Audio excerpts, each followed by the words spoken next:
Good morning students.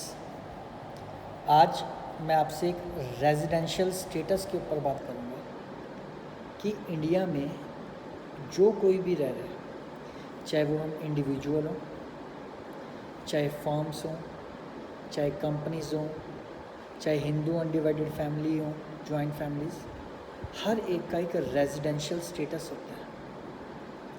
For example अगर मैं individual की बात करूँ, अपनी बात करूँ, तो मेरा इंडिया में एक रेजिडेंशियल स्टेटस है। आपका अपना एक रेजिडेंशियल स्टेटस है।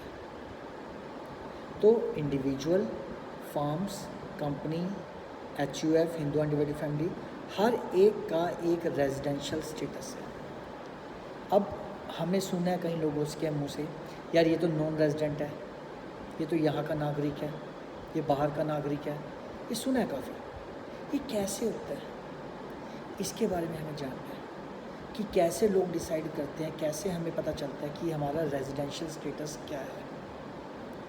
देखिए, जब मैं ग्रेजुएशन कर रहा था तो हमारे जो लेक्चरर थे, जब मैंने ज्वाइनिंग करी फर्स्ट ईयर में, तो इनकम टैक्स फर्स्ट ईयर में आया हमारे पास।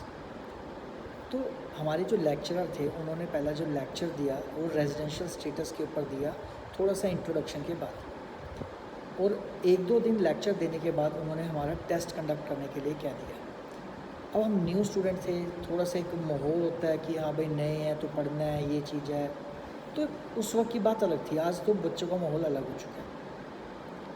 तो हमारे को टेस्ट दिया कि रेजिडेंशियल स्टेटस का टेस्ट होगा और टेस्ट की रिपोर्ट पे पेरेंट्स से बात की जाएगी। अब यार मेरे फ्रेंड्स सारे डरे हुए, भाई टेस्ट तो यार हमें समझ ही नहीं आया क्लास में, और ये रियलिटी है, मुझे क्लास में समझ नहीं आया था। पढ़ाने का तरीका होता है बच्चे, ऐसा नहीं है कि हम पढ़ते नहीं थे, वो चैप्टर उस तरीके से क्लियर ही नहीं किया गया कि जिस तरीके से स्टूडेंट को चाहिए। अब मैं जब घर गया, मैंने अपने फादर साहब से बात की। मैंने कहा पापा, कॉलेज के अंदर रेजिडेंशियल स्टेटस चैप्टर चल रहा है और लगभग कंप्लीट हो गया, परसों उसका टेस्ट है। कहते फिर मैंने कहा पापा आप पढ़े लिखे हो तो आपको नॉलेज है अगर इस चीज़ की तो मेरे को क्लियर कर दो। तो उन्होंने मेरे को कहा कि विनय, रेजिडेंशियल स्टेटस मुझे क्लियर है, लेकिन सिखाना नहीं आता कि आप कैसे प्रेजेंट करोगे इसको क्लास में, कैसे लिखोगे, वो चीज़ नहीं मुझे पता। तो मैंने कहा फिर मार्क्स नहीं आएंगे तो कॉल आएगी तो अटेंड कर लेना। कहते नहीं नहीं पढ़ना है, ये थोड़ी है कि पढ़ना ही नहीं। तो एक काम कर, इनकम टैक्स डिपार्टमेंट में चला जा, हमारे घर के पास ही है 17 सेक्टर, वहाँ पे इनकम टैक्स डिपार्टमेंट है, वहाँ चला जा। वहाँ विनोद जी हैं, उनसे मिल, वो मेरे फ्रेंड है, वो तेरे को इसके बारे में सारा क्लियर कर देंगे, मैं उनको फ़ोन कर देता हूँ। मैंने कहा ठीक है पापा, जैसे आप कहते हो, आप बताओ कब जाना है। शाम चला जाइए 5 बजे, मैं फ़ोन कर देता हूँ। मैं ठीक है जी। मैं शाम 5 बजे गया। जैसे मैं इनकम टैक्स के स्टेयर्स चढ़ रहा था, आप मानते हो स्टेयर्स चढ़ते ही मुझे ऊपर सामने, स्टेयर्स में सामने एक बोर्ड लगा दिखा, स्टेयर्स पे, अभी तो अंदर भी नहीं एंटर हुआ इनकम टैक्स डिपार्टमेंट में, और वो बोर्ड के ऊपर लिखा होता है रेजिडेंशियल स्टेटस। उसके नीचे 2 कंसेप्ट लिखे थे, रेजिडेंट, नॉन रेजिडेंट। जैसे ही मेरा वो स्टेटस पे नज़र गई कि रेजिडेंशियल स्टेटस का बोर्ड, और जिसके अंदर 2 एरो बनी हुई है, रेजिडेंट, नॉन रेजिडेंट, और मैंने कहा देखूँ आगे क्या, रेजिडेंट के नीचे भी 2 एरो थी, ordinary resident, not ordinary resident. मेरे को समझ आया यार, क्लास में भी तो यही करा रहे हैं हमारे लेक्चरर कि इंडिया में रेजिडेंशियल स्टेटस होता है, या तो वो रेजिडेंट होगा या वो नॉन रेजिडेंट होगा। नॉन रेजिडेंट हो गया, बात खत्म। रेजिडेंट है तो कौन सा रेजिडेंट है, ऑर्डिनरी रेजिडेंट है या नॉट ऑर्डिनरी रेजिडेंट है। मैंने कहा यार ये बात तो ठीक है, यही तो सीखना था। और यहाँ पे ये लगा हुआ है बोर्ड, तो इसका मतलब मुझे ये चीज़ समझ आ जाएगी। अब मैंने क्या किया, मैं जैसे ही अंदर गया, मैंने विनोद जी से मिला। मैंने उनको क्या कहा, मैंने कहा अंकल नमस्कार, मैं विनय बोल रहा हूँ, पापा ने आपको कॉल किया होगा। हाँ हाँ विनय जी, बैठिए, आपके पापा का कॉल आ गया था। मैंने कहा अंकल मेरा ना एक्चुअल में परसों रेजिडेंशियल स्टेटस का टेस्ट है, तो मेरे को आता नहीं, और अगर टेस्ट में नंबर नहीं आए तो घर में कॉल करेंगे, थोड़ा सा अजीब लगता है और मैं दिल से पढ़ना चाहता हूँ। ठीक है, उन्होंने कहा कोई दिक्कत नहीं बच्चे, बैठ, चाय पिएगा, ठंडा पिएगा, क्या लेगा, क्योंकि वो मुझे कंफर्टेबल कर रहे थे और मेरे लिए वो नए थे। तो मैं अंकल पूछ रहा, अरे नहीं, उन्होंने मेरे लिए ठंडा मंगा दिया। अरे ये तो ज़िंदगी बन गई भाई, बैठो ठंडा पियो और क्या, आप पढ़ाई भी करो। तो अंकल ने मेरे को कहा विनय चल खाना खुना कुछ, मैं नहीं सर बस थैंक यू। अच्छा तू अभी इनकम टैक्स में एंटर कर रहा था, तो तूने जब स्टेयर्स चढ़ा ऊपर, चढ़ते वक्त कहीं तेरी नज़र गई? मैंने कहा हाँ अंकल मेरी गई नज़र, मैं बात ही करने लगा था, वहाँ एक बोर्ड लगा हुआ था, जो मैं सीखने आया हूँ वही बोर्ड था, वो रेजिडेंशियल स्टेटस ऊपर लिखा हुआ था, उसके नीचे 2 एरो थी, रेजिडेंट नॉन रेजिडेंट, रेजिडेंट के नीचे भी 2 एरो थी, ordinary resident not ordinary resident. कहते हाँ हाँ विनय बस यही तो सिखाना है तेरे को कि इंडिया में कोई भी है, कोई भी, चाहे आप हो जिसको हम इंडिविजुअल कैटेगरी में डालते हैं, चाहे फर्म्स हो, चाहे कंपनीज़ हो, चाहे हिंदू अनडिवाइडेड फैमिली हो, चाहे कोई भी हो, जो यहाँ काम कर रहा है, कमा रहा है, रह रहा है, हर एक का इंडिया में एक स्टेटस तय होता है। आपका भी एक स्टेटस है, आपको या तो यहाँ पे रेजिडेंट माना जाएगा या नॉन रेजिडेंट। नॉन रेजिडेंट है तो बात ही खत्म, रेजिडेंट है तो फिर चेक किया जाता है आप ऑर्डिनरी रेजिडेंट हो या नॉट ऑर्डिनरी रेजिडेंट हो। मैं अंकल मैं यही तो जानना चाहता हूँ, मेरे को सिखा दो। कहते लो पहले मैं तेरे को तेरा इंडिविजुअल का ही सिखा दूँ, क्योंकि आप इंडिविजुअल के कैटेगरी में आ रहे हो, तो मैं इंडिविजुअल के बारे में बात कर लेता हूँ, मैं सिखाऊँगा।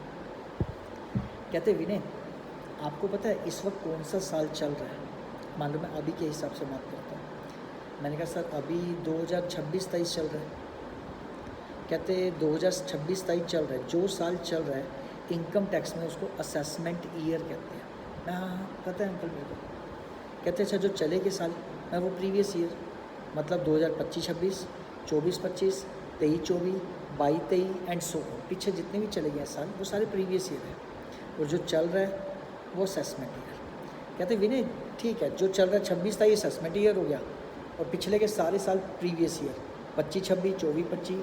कहते हैं लेकिन आपको एक चीज़ पता है, जो बिल्कुल पिछला है 25-26 जो है, उसके लिए एक वर्ड लगता है relevant previous year. Previous year है, सारी प्रीवियस ईयर है पिछले, जो चल रहा है असेसमेंट सारे पिछले प्रीवियस, लेकिन बिल्कुल पिछले को हम नाम देते हैं रेलेवेंट प्रीवियस ईयर। मैं ठीक है सर, मेरे को ये बात भी क्लियर हुई। अच्छा अब इनकम टैक्स ने कुछ कंडीशन बनाई है विनय जी, कुछ कंडीशन, कुछ बेसिक और कुछ एडिशनल, उनके बेस पे हम डिसाइड करते हैं कि आपका स्टेटस क्या होगा।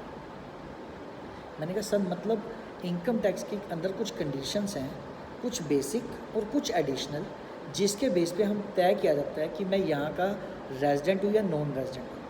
अगर रेजिडेंट हूँ तो ऑर्डिनरी रेजिडेंट हूँ या नॉट ऑर्डिनरी, कौन सा, मतलब कंडीशन के बेस पे। हाँ जी मैं सर मुझे बताइए कैसे पता चलता है? कहते सुनिए, अगर आप हमारी एक बेसिक कंडीशन और उसके साथ साथ 2 एडिशनल कंडीशन पूरी कर देते हैं, जो भी मैं आपको बेसिक कंडीशन बताऊंगा, अगर आप मेरी एक बेसिक कंडीशन और उसके साथ 2 एडिशनल कंडीशन पूरी कर दो, तो मैं आपको इंडिया में ऑर्डिनरी रेजिडेंट की कैटेगरी में डाल दूँगा। अच्छा सर अगर मैं एक basic condition plus 2 additional condition, sir ये होती कौन सी? ये बात की बात है विनय जी, अभी छोड़िए इसको, पहले बेसिक चीज़ें समझो। अगर आप एक basic condition plus 2 additional condition पूरी कर देते हो, तो आपको मैं इंडिया में ऑर्डिनरी रेजिडेंट की तरह ट्रीट करूँगा। ठीक है सर। अगर आप मेरी एक बेसिक कर दो, एडिशनल ना करो, तो मैं आपको नॉट ऑर्डिनरी रेजिडेंट की तरह ट्रीट करूँगा। मैं सर अगर एडिशनल कर दी तो एक बेसिक के साथ एक एडिशनल करना, फिर नॉट ऑर्डिनरी, 2 एडिशनल कर दी तो आप ऑर्डिनरी में आ गए। एक बेसिक प्लस 2 ऑर्डिनरी, एक basic plus 2 additional ordinary resident, एक बेसिक नॉट ऑर्डिनरी, एक बेसिक प्लस एक एडिशनल तब भी नॉट ऑर्डिनरी। मैं ठीक है सर, मतलब अगर मैं एक बेसिक के साथ 2 एडिशनल कंडीशन पूरी कर देता हूँ तो आप मेरे को ऑर्डिनरी में डाल दोगे, एक बेसिक या एक बेसिक के साथ एक एडिशनल कर देता हूँ तो नॉट ऑर्डिनरी में डाल दोगे, और अगर आप बेसिक कंडीशन पूरी नहीं करते, एडिशनल करो ना करो मैटर नहीं करता, अगर आपने बेसिक कंडीशन पूरी नहीं की तो आपको नॉन रेजिडेंट की कैटेगरी में डाला जाता है। ठीक है अंकल मेरे को समझ आ गया कि इंडिया में हर एक बंदे का एक स्टेटस होता है, या तो वो रेजिडेंट होगा या नॉन रेजिडेंट होगा। रेजिडेंट होगा तो कौन सा रेजिडेंट, ऑर्डिनरी या नॉट ऑर्डिनरी, या नॉन रेजिडेंट होगा।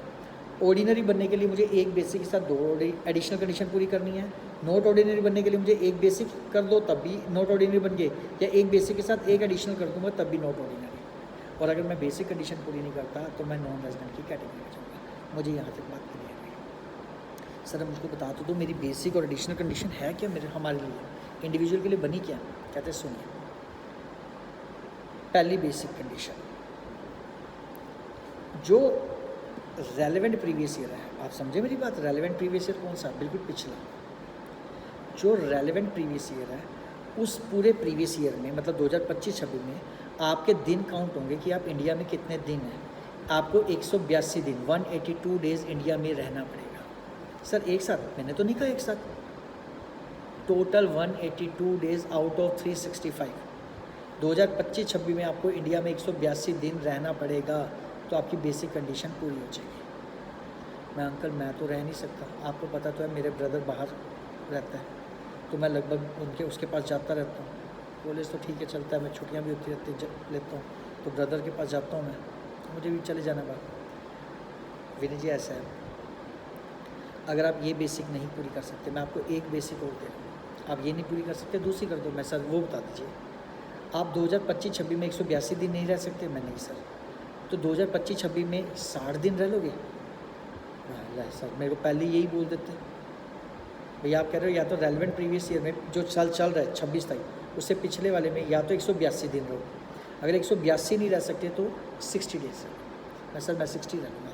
सर बात ख़त्म नहीं हुई, 60 के साथ जुड़ेगा कुछ ना कुछ। मैं क्या सर 2025-26 में 60 दिन और उससे पहले के 4 सालों में, उससे पहले के 4 साल में 25-26 से पहले के 4 24-25 23-24 22-23 21-22 इन 4 साल में 365 डेज़ भी काउंट करेंगे सर। टोटल 4 साल में 365 दिन ना बन जाएंगे मेरे। ठीक है विनय जी, बस दो बेसिक बताइए, दोनों में से कोई एक पूरी कर दो। या तो 2025-26 में 182 डेज़ या 2025-26 में 60 डेज़ और उससे पहले के 4 साल में 365 डेज़। दोनों में से एक बेसिक पूरी कर दो। मैं ठीक है सर, मेरी एडिशनल कंडीशन क्या है? कहते रुको मैं पानी पी लूँ। वो पानी पीने लगे। अब जैसे ही पानी पीने लगे ना तो 2 मिनट बाद देखा मैंने, एक मेरी क्लास की ही लड़की, मेरी फ्रेंड थी, बहुत अच्छी फ्रेंड थी, वो भी इनकम टैक्स डिपार्टमेंट में एंटर कर रही थी। तो मैंने सोचा यार, भावना नाम था उनका, मैंने सोचा ये भावना यहाँ क्या करने आ रहे हैं। तो वो जैसे ही वहाँ पे अंदर आए तो मैं उठ के मैंने कहा अंकल को, अंकल मैं 2 मिनट में मिला, मेरी फ्रेंड आई है। तो जाओ जाओ जाओ, बिल्कुल बिल्कुल मिल के आओ। मैं गया, मैं भावना आप यहाँ कैसे? कुछ नहीं विनय, वो कल रेजिडेंशियल स्टेटस का टेस्ट है ना, तो मेरे को तो आता ही था, मैंने मम्मी पापा से बात की तो उन्होंने मेरे को यहाँ का, उनके अंकल दोस्त हैं तो उनके पास भेजा पढ़ने के लिए। तो मैंने कहा मैं भी इसीलिए आया हूँ, मेरे पापा के भी दोस्त हैं, मैं तो उनसे ही पढ़ने आया हूँ। चल ठीक है आप पढ़ लो जाके, मैं भी अपना सीख रहा हूँ। मैं अपने अंकल के पास चला गया, वो अपने नॉन के पास चले गए। तो जैसे ही गए होंगे तो दिक्कत ये आ गई कि वहाँ वो बैठे होंगे बेचारे, तो उसके अंकल का फ़ोन आ गया होगा और उनको काम से कहीं जाना पड़ गया। वो बेचारी दुखी मूड में बाहर आ गई। तो उसने अपनी तरफ से, मतलब उसका फेस देख के मुझे पता चल गया था कि मूड ख़राब है इसका।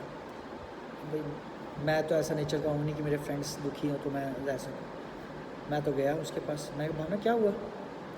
कहते विनय कुछ नहीं, वो अंकल का फ़ोन आ गया था, उनको तो काम से जाना पड़ गया, मेरे तो काम रह गया। मैं कोई बात नहीं, दुखी क्यों हो रही है, मेरे अंकल समझा देंगे, आजा। तो मैं अपने अंकल के पास ले गया। मेरे अंकल को, अंकल मेरी फ्रेंड है, इसको भी यही के लिए आई थी पर उनको जाना पड़ गया। वो मेरे को देख रहे, यार तू हीरो अपना बन रहा है, तू सीख लेना।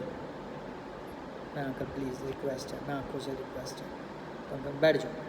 मैं अंकल, फिर अंकल ने शुरू से समझाया, मैं फटाफट, उन्होंने कहा एक स्टेयर है, रेजिडेंशियल स्टेयर के ऊपर रेजिडेंशियल स्टेटस का बोर्ड लगा है, उसके अंदर देखा जाता है या तो आप रेजिडेंट हो या नॉन रेजिडेंट हो। रेजिडेंट हो तो ऑर्डिनरी हो गए या नॉट ऑर्डिनरी हो गए। ऑर्डिनरी बनने के लिए आपको एक बेसिक के साथ 2 एडिशनल पूरी करनी है। नॉट ऑर्डिनरी के लिए आपको एक बेसिक कर लो तब भी नॉट ऑर्डिनरी, एक बेसिक के साथ एक एडिशनल करोगे तब भी नॉट ऑर्डिनरी। नॉन रेजिडेंट आपको इंडिया में तब बोला जाता है जब आप बेसिक कंडीशन पूरी नहीं करते। अब बेसिक कंडीशन उन्होंने उसको समझाई कि या तो आप 2000, अब जब बेसिक समझा तो उन्होंने कहा भावना जी 26 तारीख चल रहा है असेसमेंट ईयर, बिल्कुल जो पिछले साल चले गए हैं, जितने भी साल चले गए हैं वो प्रीवियस ईयर है, लेकिन बिल्कुल पिछला previous year relevant previous year है, उसमें आपको 182 दिन इंडिया में स्टे करना पड़ेगा। अब जब उसने भी ये बोला कि अंकल मैं तो यहाँ 182 दिन तो मेरे बनेंगे नहीं, तो मतलब मेरी बेसिक पूरी नहीं होएगी। कहते क्यों? कहते हैं अंकल काम होता है मेरे को थोड़ा सा है, ये चीज़ नहीं है मेरा, बनेगा नहीं। तो अंकल ने कहा सॉरी, बेसिक तो आपको करनी पड़ेगी बच्चे, बिना बेसिक के तो नहीं आपका बनेगा। बेसिक यही है 2025-26 में आपको 182 दिन इंडिया में स्टे करना पड़ेगा। मैं सोच रहा था बैठा हुआ, कोई बात नहीं, अभी अंकल दूसरी बताएंगे। वो कह रही अंकल मेरे पास तो है नहीं ऑप्शन, मेरे को तो जाना होता है, बाहर ही जाना है। सॉरी मैं क्या करूँ इसमें? उन्होंने कहा मेरे अंकल बोल रहे हैं सॉरी मैं क्या करूँ? हाँ अंकल को देख रहा, कोई भी उसको देख रहा, उन्होंने कहा ये क्या पंगा है? मेरे को तो अंकल ने 2 बेसिक दी थी कि या तो 25-26 में 182 दिन रह ले, अगर नहीं रह सकता तो 25-26 में 60 दिन, और उससे पहले के 4 साल में 365 दिन मिला कर। लेकिन इसको 182 दिन, 160 दिन और 365 वाली क्यों नहीं बताई? मैं अंकल को देख रहा, कहते ठीक है अंकल, फिर मतलब बात बन नहीं रही थी। वो मूड ख़राब होके चली गई कि भाई बेसिक उसकी बेसिक नहीं बन रही। मैं अंकल से बात कर रहा हूँ, मैं अंकल एक छोटी सी बात करती हूँ आपसे, भाई मैं आपके नॉन में हूँ इसीलिए आपने मेरे को 2 बेसिक कंडीशन बताई कि आप बेसिक पूरी करने के लिए या तो ये कर लो या ये कर लो। वो अननोन थी आपके लिए तो आपने उसको दूसरी बेसिक नहीं। विनय जी इनकम टैक्स किसी के नॉन अननोन की बात नहीं करता। फिर मेरे को 2 बेसिक क्यों बताई? कहते विनय सेकंड जो बेसिक कंडीशन है वो हर एक को नहीं बताई जाती। आपको पता है आपकी जो फ्रेंड है, मैं जानता हूँ इनको ही आते हैं कई बार, ये एक्चुअल में बाहर नौकरी के लिए अप्लाई करके बैठे हैं, ये बाहर नौकरी करने के लिए जाएंगे। तो जो पर्सन अब्रॉड जाता है for the purpose of employment, उसको सेकंड बेसिक कंडीशन नहीं बताई जाती। ओ मतलब Indian citizen who visits abroad for the purpose of employment, उसके लिए second basic condition is irrelevant. Yes ठीक है अंकल। अच्छा अंकल मेरे को बेसिक क्लियर हो गई, अब मेरे को एडिशनल क्या पूरी करनी है? कहते सुनिए एडिशनल बिल्कुल ईजी है। जो साल